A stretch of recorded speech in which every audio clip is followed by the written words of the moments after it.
कभी कभी जिंदगी में ऐसा कोई मिल जाता है जिसे आप देख नहीं सकते, लेकिन फिर भी दिल उस पर भरोसा कर बैठता है। आंखों की गुस्ताखियां ऐसी एक खूबसूरत कहानी है, प्यार, अपनापन और नजरों से परे महसूस होने वाले रिश्ते की। इस मूवी में आपको मिलेगा एक अनोखा सफर, जहां एक लड़की अपनी पहचान और सपना खोज रही होती है और एक लड़का जो खुद को दुनिया से छुपा रहा होता है। लेकिन जब ये दोनों मिलते हैं तो नजरों से नहीं, दिल से रिश्ता जुड़ता है। तो चलिए दोस्तों, बिना वक्त गवाए शुरू करते हैं 2025 की इस इमोशनल रोमांटिक ड्रामा फिल्म आंखों की गुस्ताखियां का पूरा एक्सप्लेनेशन। तो फिल्म की कहानी शुरू होती है एक ट्रेन से, जहां पर हम देख पाते हैं सवा नाम की एक लड़की को, जिसकी आंखों पर पट्टी बंधी हुई थी और वो इसी तरह से सफर कर रही थी। सवा दरअसल में एक थिएटर आर्टिस्ट होती है, लेकिन उसका सपना है कि वो फिल्मों में काम करे और जिस रोल के लिए उसे ऑडिशन देने के लिए जाना है उसमें उसे एक ब्लाइंड लड़की का रोल प्ले करना है। इसलिए वो खुद को उस कैरेक्टर में पूरी तरह ढालना चाहती है, इसलिए उसने अपने आंखों पर पट्टी बांध रखी है।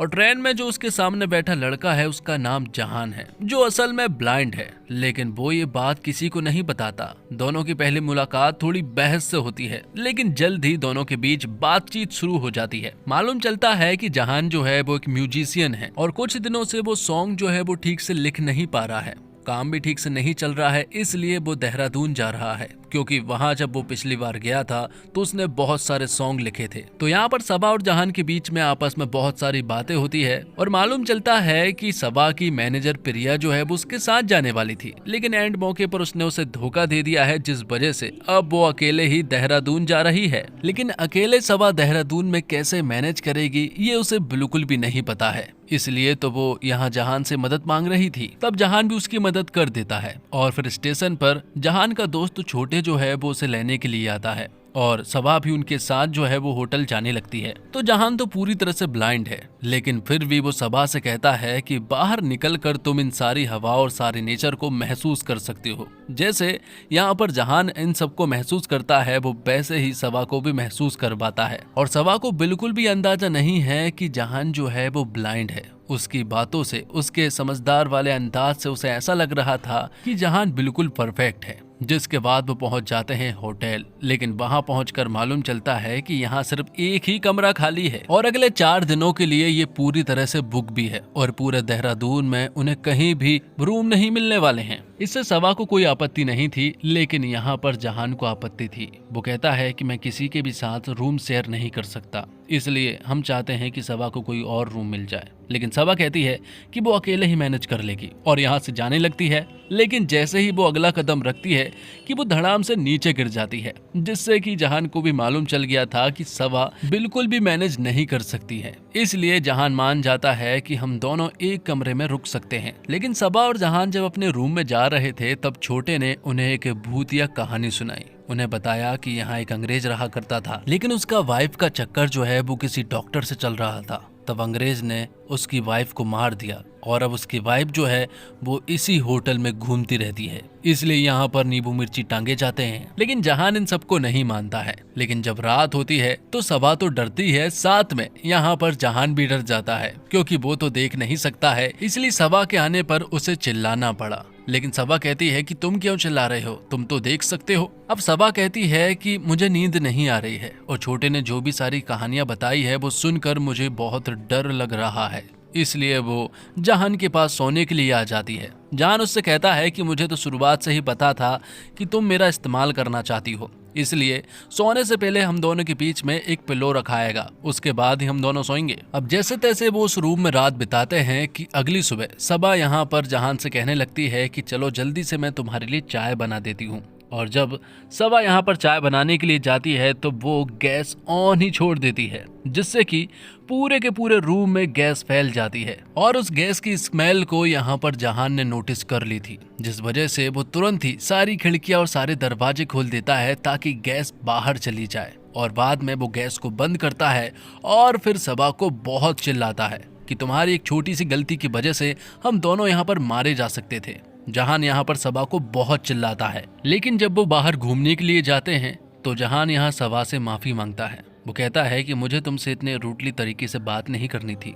दरअसल में बात कुछ ऐसी है कि जब वो 7 साल का था और जब वो अपने माता पिता के साथ कहीं जा रहा था कि तभी उनकी कार का एक ट्रक से एक्सीडेंट हो गया था मैं तो बाहर गिर गया था, लेकिन मेरे माता पिता नहीं बच पाए थे।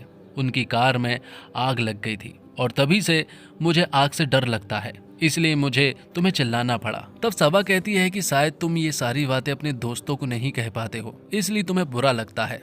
जहान बताता है कि उसके बहुत कम दोस्त हैं, जितने भी हैं उनसे वो ये बातें तो नहीं कर पाता है। सबा कहती है कि यही प्रॉब्लम है, ये जो तुम्हारे अंदर है ना, वो अंदर ही रह गया है। मैं चाहती हूँ कि तुम इसे एक बार में बाहर निकाल दो। इसलिए वो उसे पहाड़ी के पास ले जाती है और कहती है कि यहाँ पर जोर से चिल्लाओ, जितनी जोर से चिल्लाओगे सारी भड़ास जो है वो बाहर निकलेगी। जहान ऐसा ही करता है, वो बहुत जोर से चिल्लाता है और उसे सचमुच बहुत ही अच्छा फील हो रहा था। अब जहान के पास होटल वालों का कॉल आता है और उसे बताया जाता है कि एक औरत ने यहाँ होटल से चेकआउट कर लिया है, इसलिए आप सबा को उस रूम में शिफ्ट कर सकते हैं। लेकिन जहान को उसके साथ अच्छा लग रहा था, इसलिए वो उससे कह देता है कि वो मेरे साथ ही रहेगी। अब अगली सुबह हम देखते हैं कि एक चिड़िया जो है वो सबा को बहुत परेशान कर रही थी। कभी वो उसके फेस पर आ जाती तो कभी सर पर बैठ जाती। ये देखकर सबा को बहुत ज्यादा गुस्सा आ रहा था, इसलिए वो जहान से कहती है कि तुम कुछ भी करो, लेकिन इस चिड़िया को यहाँ से बाहर निकालो। लेकिन सबा को थोड़ी ना पता है कि जहान देख नहीं सकता, उसे तो पता भी नहीं है कि चिड़िया कहाँ पर है,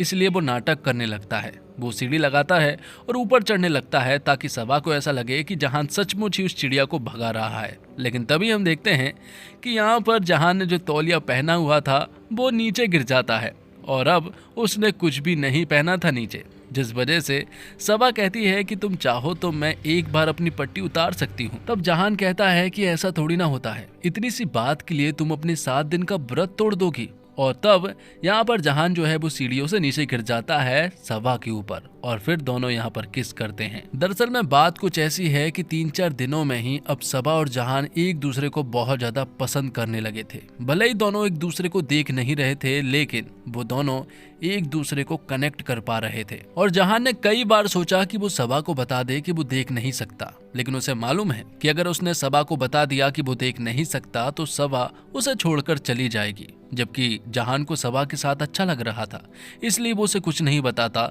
और उसके साथ हैप्पी मोमेंट्स एंजॉय करता है। अब एक दिन फिर से सबा जो है वो जहान के नजदीक आने लगती है, लेकिन जहान उससे थोड़ा दूर हो जाता है। वो इसलिए क्योंकि उसे मालूम है कि एक न एक दिन तो उसे दूर जाना ही है, लेकिन वो नहीं चाहता है कि वो सबा के बहुत ज्यादा नजदीक जाए, क्योंकि ज्यादा नजदीक जाएगा तो बाद में बहुत प्रॉब्लम भी होने वाली है। जब जहान उससे थोड़ा दूर हुआ तो सबा को थोड़ा बुरा लग गया था, इसलिए रात को जहान जब सबा को बुलाने के लिए गया तो सबा दरवाजा नहीं खोलती, लेकिन उसने अपनी आंखों से पट्टी हटा ली थी। वो कहती है कि वो इस तरह से नहीं रहने वाली है, मुझे तुम्हें देखना है और इस मोमेंट को एंजॉय करना है। जिनकी आंखें नहीं होती है उस सारी चीज को मैंने महसूस कर लिया है, लेकिन अब और नहीं, वो ऐसे नहीं रहेगी। वो तुम्हारे साथ कुछ टाइम स्पेंड करना चाहती है। लेकिन यहाँ भी वो अपनी आंखों की पट्टी नहीं खोलती, वो दरवाजा खोलती है। फिर जहान को अंदर खींचते हुए वो दोनों रोमांस करने लगते हैं और यहाँ पर इंटीमेट भी हो जाते हैं। अब जहान सबा के लिए एक बहुत ही प्यारा सा गाना गाता है और वो बताता है कि ये सॉन्ग जो है वो इस मूवमेंट के लिए है, जैसे कि लोग फोटो क्लिक करके उस मूवमेंट को कैद कर देते हैं, इसी तरह ये सॉन्ग भी हमेशा याद रखा जाएगा। अब सबा जहान को बताती है कि कल वैलेंटाइंस डे है और कल ही रिजॉर्ट वालों ने ब्लाइंड डांस का एक प्रोग्राम रखा है, जिसमें पार्टनर जो है वो आंखों पर पट्टी बांध कर आएंगे। और सबा उससे कहती है कि कल ही इस डांस के बाद मैं अपनी पट्टी खोलूंगी और तुम्हें देखूंगी। यहाँ पर दोनों डांस करते हैं और बहुत ही खुश लग रहे थे दोनों, लेकिन सबा नहीं जानती थी कि वो उसे आखिरी बार सिर्फ महसूस कर रही है, क्योंकि इस डांस के कंप्लीट होने के बाद यहाँ से हम देखते हैं कि जहान जा चुका था। सबा उसे ढूंढने की काफी कोशिश करती है, लेकिन वो उसे कहीं भी नहीं मिला था। वो उसके पास कॉल भी करती है, लेकिन तब तक जहान वहां से जा चुका था, क्योंकि जहान सबा को कोई ऐसी जिंदगी नहीं देना चाहता था और ना ही वो उसके साथ मैनेज करना चाहता था। उसे मालूम था कि वो उसे छोड़ देगी, इसलिए उसके छोड़ने से पहले जहान उसका साथ छोड़ देता है। अब कहानी जो है वो 3 साल आगे शिफ्ट हो जाती है, जहां पर हम देखते हैं सबा को, जो कि अब थिएटर करने लगी थी और अब उसका एक बॉयफ्रेंड भी है जिसका नाम अभिनव है। दोनों एक दूसरे से प्यार करते हैं और जल्द ही दोनों की शादी होने वाली है। दोनों एक दूसरे को काफी अच्छे से समझते हैं।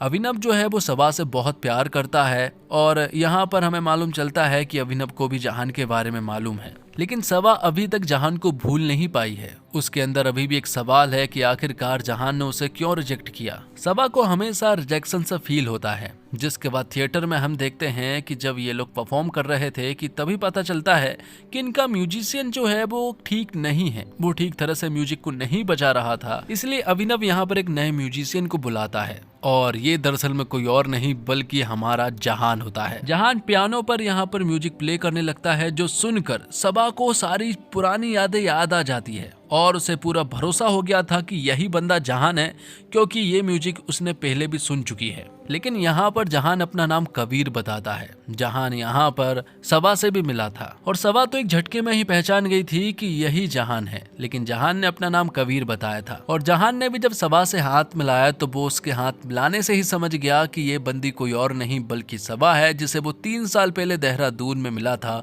और बिन बताए ही वहाँ उसे छोड़कर आ गया था। लेकिन यहाँ पर वो उससे कह रहा था कि ये म्यूजिक मैंने यूट्यूब पर सुना था और वहीं से मैंने ये कॉपी किया है। लेकिन जब जहान सबा से मिला तो उसे भी बहुत बुरा लग रहा था, क्योंकि उसने खुद से वादा किया था कि वो आगे से सबा से कभी नहीं मिलेगा, क्योंकि उसकी जिंदगी खराब हो सकती है उसकी वजह से। अब जहान की आंटी ने इन सभी लोगों को खाने पर बुला लिया, जिसमें अभिनव, सबा और उसके बाकी के दोस्त शामिल थे।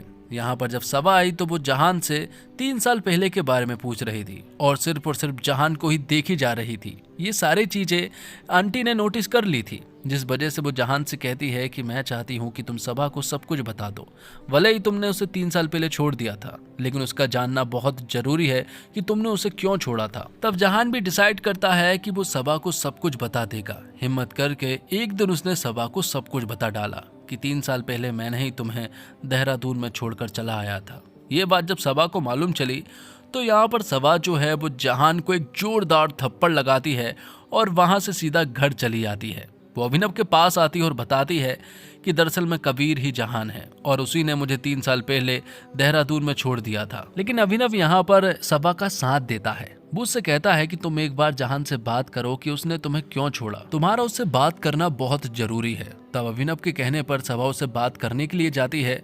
वहां तो वो उसे बहुत ज्यादा चिल्लाने गई थी, लेकिन यहाँ पर वो दोनों फिर से खुश रहने लगे थे और फिर शहर में ही साइकिल की राइड करके इस मूवमेंट को बहुत ज्यादा एंजॉय कर रहे थे। और सबा को ऐसा लगने लगा था कि वो 3 साल पहले वापस चली गई हो। वो यहाँ पर बहुत ज्यादा खुश नजर आ रही थी। वो जहान के साथ इतनी खुश थी कि वो भूल ही गई कि वो यहाँ पर क्या बात करने आई थी। जिसके बाद वो दोनों एक क्लब में मिलते हैं। क्लब में जब इन दोनों के पास एक ड्रिंक आती है तो अचानक से गलती से इनके हाथों से वो ड्रिंक बदला जाती है और इनके पास वो ड्रिंक आ जाती है जिसमें ड्रग्स मिले हुए थे, जिस वजह से इन दोनों को नशा होने लगता है। और फिर नशे में ये दोनों ही 3 साल पहले जो कुछ भी हुआ था और 3 साल में जो कुछ भी हो रहा है वो सारी भड़ास जो है वो निकाल देते हैं। जहान बताता है कि वो अंधा था और वो उसे नहीं बता सकता था कि वो अंधा है क्योंकि तुम मुझे छोड़ देती। तब सबा कहती है कि ये मेरी प्रॉब्लम है, मैं आराम से मैनेज कर लेती। लेकिन जहान कहता है कि मुझे मैनेज नहीं करना था, मुझे किसी की चॉइस बनना है। और बातों ही बातों में दोनों यहाँ पर किस कर लेते हैं और फिर वापस आकर यहाँ पर सबा ने सब कुछ अभिनव को बता दिया। उसने बताया कि जब वो दोनों क्लब में थे तब किसी ने उनकी ड्रिंक्स में ड्रग्स मिला दिए थे, जिस वजह से उन्हें कुछ भी होश नहीं रहा था और उनके बीच में किस हो गई। ये सारी बातें वो अभिनव को बता रही थी। ये देखकर अभिनव को बहुत ज्यादा बुरा लगा, क्योंकि पिछले कुछ दिनों से सबा उसके साथ है तो जरूर, पर वो हमेशा खोई रहती है या फिर रोती रहती है। वो अभी भी जहान को पसंद करती है, ये बात अभिनव बहुत अच्छे से जानता है। इसलिए अब वो यहाँ पर जहान को जलाने की कोशिश करता है। वो उसे बुलाता है और उसे यहाँ पर ड्रिंक पिलाता है और वो जहान को पियानो बजाने के लिए भी कहता है। और फिर जहान के सामने ही अभिनव सबा के साथ डांस करता है और बहुत ही प्यारी बातें करता है, जो सारी चीजें देखकर जहान को जलन हो जाती है। और अब जहान सबा के पास आता है। वो कहता है कि ये मुलाकात मेरी आखिरी मुलाकात होने वाली है।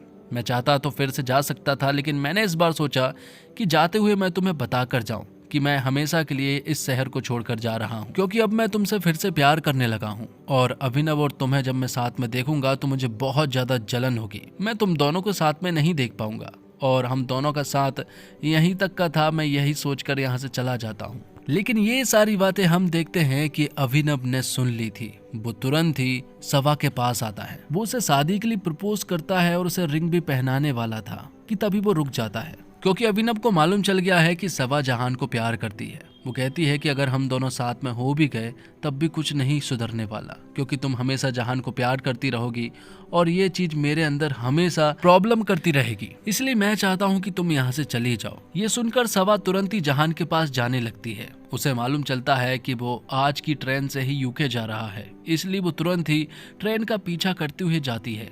लेकिन ट्रेन में हम देखते हैं कि जहान चढ़ चुका था और उसे सवा की आवाज भी नहीं आ रही थी। लेकिन मालूम चलता है कि ट्रेन तो निकल चुकी थी, लेकिन जहान नहीं गया था, क्योंकि किस्मत में कुछ और लिखा हुआ था, क्योंकि जहान और सबा को एक जो होना है। आखिर में सबा यहाँ पर जहान को प्रपोज करती है और बताती है कि मैं तुम्हें मैनेज नहीं करूंगी, बल्कि तुम मेरी चॉइस हो और मैं हमेशा तुम्हारे साथ रहूंगी। तो दोस्तों, आंखों की गुस्ताखियां सिर्फ एक लव स्टोरी नहीं थी, ये एक एहसास था कि प्यार सिर्फ आंखों से नहीं, दिल और आत्मा से किया जाता है। जहान ने सबा को कभी नहीं देखा, लेकिन समझा, और सबा ने जहान को समझा बिना देखे ही प्यार कर लिया। इस फिल्म ने हमें सिखाया कि जिंदगी के कुछ रिश्ते देखने से नहीं, महसूस करने से बनते हैं, और अगर किस्मत में मिलना लिखा हो तो रास्ते चाहे कितने भी मुश्किल क्यों ना हो, मोहब्बत लौटकर जरूर आती है। और कभी कभी प्यार आंखों से नहीं, दिल से महसूस किया जाता है। आंखों की गुस्ताखियां सिर्फ एक लव स्टोरी नहीं, यह हमें सिखाती है कि किसी को सच्चा प्यार करने के लिए उसकी परफेक्ट बॉडी या परफेक्ट लाइफ की जरूरत नहीं होती। हमें जरूरत होती है सिर्फ एक सच्चे दिल की, जो हमें हमारी कमजोरियों के साथ भी अपनाए, हमें समझे और हमारे साथ चलने के लिए तैयार हो, चाहे रास्ता कितना भी अंधेरे में क्यों ना हो। जहान और सबा की कहानी हमें यही सिखाती है कि जब रिश्ता सच्चा हो तो हालात कितने भी मुश्किल हो, मोहब्बत अपनी मंजिल खुद ढूंढ ही लेती है। और जिंदगी में कुछ रिश्ते ऐसे होते हैं जो हमारी आंखों से नहीं, सीधे दिल से जुड़ते हैं। और जब कोई रिश्ता दिल से जुड़ता है तो उसकी गहराई समझने के लिए आंखों की जरूरत नहीं पड़ती। जहान और सबा की कहानी हमें यही समझाती है कि सच्चा प्यार किसी भी शर्त पर आधारित नहीं होता है। बहुत बार हम सोचते हैं कि हमें सामने वाले को पूरी तरह जानना होगा, देखना होगा, परखना होगा, तभी हम प्यार कर सकते हैं। लेकिन क्या कभी आपने सोचा है, जो दिल से जुड़ता है, क्या वो वाकई आंखों का मोहताज होता है? सबा ने जहान को सिर्फ उसकी आवाज से, उसके स्पर्श से, उसके एहसास से जाना। उसने कभी नहीं देखा कि जहान दिखता कैसा है, बल्कि वो महसूस करती रही कि वो इंसान कैसा है। और यही एहसास इंसान को सबसे मजबूत बनाता है। जहान ने भी डर के चलते बहुत कुछ छिपाया। उसे लगा कि अगर सबा को सच्चाई पता चलेगी तो शायद वह उससे दूर चली जाएगी। हम सब यही सोचते हैं कि हमारी कमियां हमें प्यार के लायक नहीं बनाती, लेकिन हकीकत यह है कि जो प्यार सच्चा होता है वो कमियों के बावजूद थमता नहीं और गहरा हो जाता है। और हम सबकी जिंदगी में कोई ना कोई ऐसा लम्हा जरूर आता है जब हमें लगता है कि हम अकेले हैं, हमें कोई नहीं समझता। लेकिन अगर आपके पास कोई ऐसा इंसान है जो आपको बिना देखे, बिना समझाए, सिर्फ महसूस करके अपनाए, तो यकीन मानिए वो रिश्ता दुनिया के हर रिश्ते से ऊपर होता है। आज के दौर में जहां लोग एक दूसरे को स्वाइप करके रिजेक्ट कर देते हैं, वहां आंखों की गुस्ताखियां जैसी कहानी हमें सिखाती है कि असली प्यार दिखता नहीं है, तो वो बस दिल में महसूस होता है। क्या आपने कभी किसी को सिर्फ उसकी बातें सुनकर पसंद किया है? क्या कभी किसी की उपस्थिति सिर्फ उसके होने से आपकी दुनिया बदल गई? अगर हाँ, तो आप भी वही एहसास समझते होंगे जो सबा और जहान के बीच था। और अगर नहीं, तो शायद यह कहानी आपको ये यकीन देगी कि ऐसा प्यार आज भी मुमकिन है। किसी की आंखों में देखना प्यार हो सकता है, लेकिन किसी की रूह में उतर जाना इश्क होता है। अगर आपको आपकी कमजोरियों के साथ अपनाता है, आपकी अधूरी कहानी को पूरी करने की कोशिश करता है, तो वो इंसान आपकी तकदीर से कम नहीं होता। जहान और सबा की मुलाकात ट्रेन से शुरू हुई थी, और उस ट्रेन ने सिर्फ दो लोगों को नहीं जोड़ा, उस ट्रेन ने दो अधूरी जिंदगियों को एक मुकम्मल कहानी बना दिया। आज अगर आप किसी से प्यार करते हैं तो उससे उसकी कमियों के साथ प्यार करें, उसे इस भरोसे के साथ अपनाएं कि मैं तुम्हें वैसे ही चाहता हूँ जैसे तुम हो। अगर कोई आपको छोड़कर चला जाए तो यह मत सोचिए कि आप में कमी है। हो सकता है सामने वाले के अंदर हिम्मत की कमी हो, या फिर वक्त ने उसे मजबूर कर दिया हो। लेकिन जब मोहब्बत सच्ची होती है तो 3 साल की दूरी भी उस प्यार को मिटा नहीं सकती। और जब तक दिल जिंदा है तब तक उम्मीद भी जिंदा रहेगी। सबा और जहान की तरह अगर आपका दिल सच्चा है तो आपको भी एक ना एक दिन जरूर सच्ची मोहब्बत मिलेगी। क्योंकि मोहब्बत में सब कुछ साफ देखना जरूरी नहीं होता, बस महसूस करने का हुनर होना चाहिए। और यही इस कहानी का असली संदेश है। तो दोस्तों, अगली बार जब आप किसी से जुड़े तो उसके रूप, रंग या बाहरी दुनिया को ना देखकर उसके अंदर की दुनिया को समझने की कोशिश करें। शायद वही आपको आपकी असली मोहब्बत मिल जाए। तो दोस्तों, इसी के साथ ये वीडियो यहीं पर समाप्त होता है। उम्मीद करता हूँ आपको ये वीडियो पसंद आई होगी। वीडियो पसंद आई हो तो वीडियो को लाइक करके चैनल को सब्सक्राइब जरूर कीजिएगा, ताकि आपको इसी तरह के लेटेस्ट और फ्रेश कंटेंट मिलते रहे। मिलते हैं एक और कमाल की वीडियो के साथ। तब तक के लिए आप हमारे चैनल के साथ बने रहिए। धन्यवाद। जय हिंद, जय भारत, जय श्री राम।